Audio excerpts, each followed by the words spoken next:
Assalamu alaikum, barkanmu da sake kasancewa da ku a wannan channel ta Lafiya Jari TV. A bidiyon mu na yau za mu yi muku bayani akan amfanin nonon raƙumi ga lafiya.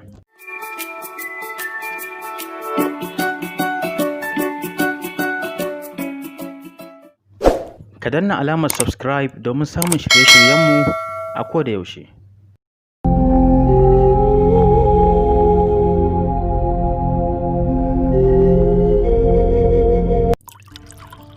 Wannan shine nonon raƙumi, kuma za ka iya samun shi a manyan shaguna na supermarket ko kuma shagunan magani, wato Islamic chemist.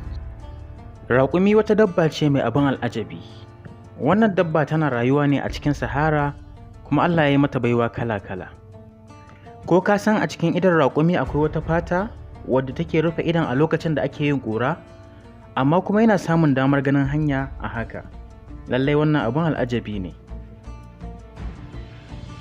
Raƙumi yakan iya cin ƙaya kuma ya rayu.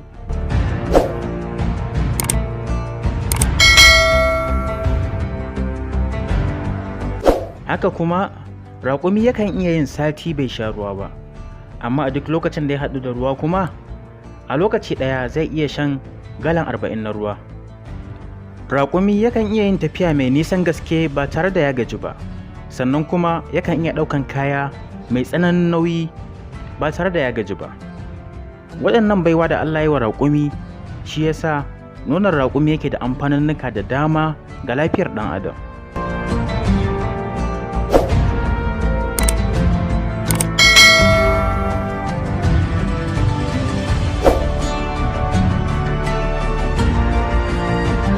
Sama da kowane nonon raƙumi yana ɗauke da sinadarai da dama waɗanda suke sa kuzari tare da inganta lafiyar ɗan adam.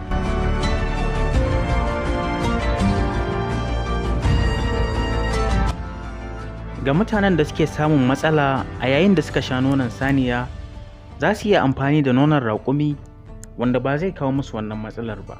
Haka kuma nonon raƙumi kan ba da kariya daga kamuwa da ciwon siga. Ga waɗanda suka kamu da cutar kuma, nonon raƙumi kan taimaka wajen rage yawan siga a cikin jininsu, wanda haka ɗin yana da kyau a gare su. Idan kana da ciwon siga kuma kana so ka yi amfani da nonon raƙumi, ka tuntuɓi likitanka domin ya baka bayani.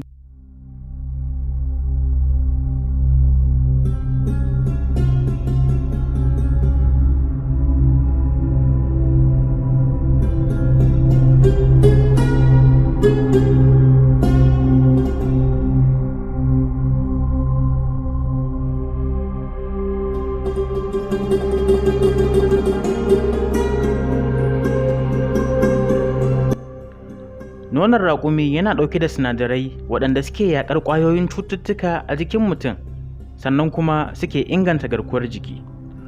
Nonon raƙumi yakan inganta lafiyar ƙwaƙwalwa, musamman a yara masu fama da matsalolin ƙwaƙwalwa ko tunani. A ƙarshe, nonon raƙumi yana inganta zagayawar jini a jikin ɗan adam, sannan kuma yana ba da kariya tare da taimakawa wajen magance cututtukan da suka shafi zuciya, hanta da kuma 'ya'yan hanji. A nan za mu dakata saboda kar mu tsawaita muku bidiyo ɗin. Ku danna mana alamar like domin ba mu ƙarfin gwiwa. Idan wannan ne farkon zuwan ka wannan channel, ka danna mana alamar subscribe domin samun shirye-shiryenmu a koda yaushe. In kana da tambaya ko kuma tsokaci, ka rubuta mana a sashin comment. Sai mun haɗu da ku a bidiyo na gaba. Mun gode.